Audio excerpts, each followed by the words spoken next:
MLS Next, beyond the basics. Is MLS Next good enough to help you play college soccer?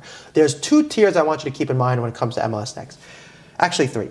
Number one are MLS Next teams that are directly affiliated with pro teams. LA Galaxy, Philadelphia Union, New York Red Bulls. Tier two are MLS Next teams that are going to playoffs at Flex. So this could include those teams, but it could also include a Barca Residency, a Gosha, a Delco, these high-level teams. And then underneath that, you have MLS Next teams that are trying to make it to playoffs, but maybe don't go to playoffs every single year. Depending on which level you're at, these tend to be the top 5 schools in the country, right? The highest level if you're directly affiliated with an MLS Next team and you're debating between a pro contract and college soccer.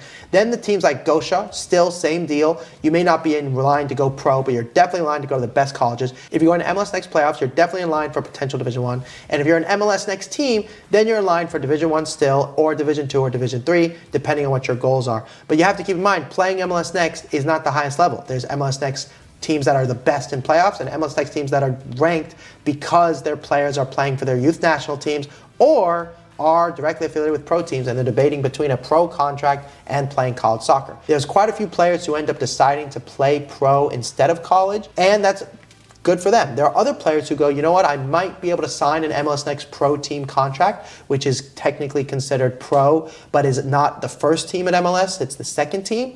And they go on to play and then never make it to the first team and never play really at the higher levels than that and blew their amateur contract. They can never go to college. Other players go to college because they didn't make their MLS Next pro team or chose not to. For example, on UCLA, there's quite a few LAFC kids who got offered pro contracts but chose to go to UCLA. They killed at UCLA, like Lepley, rejected a Sporting Kansas City offer, decided to go to college at UCLA, get an education, and then he got drafted before he could even graduate to the Galaxy and won the MLS Cup. So what you decide to do really depends on your goals, but either way, MLS Next is a great opportunity to play college soccer. If you would like a list of MLS Next teams in your state, comment the word state, and I will send you a list of all the schools in your state.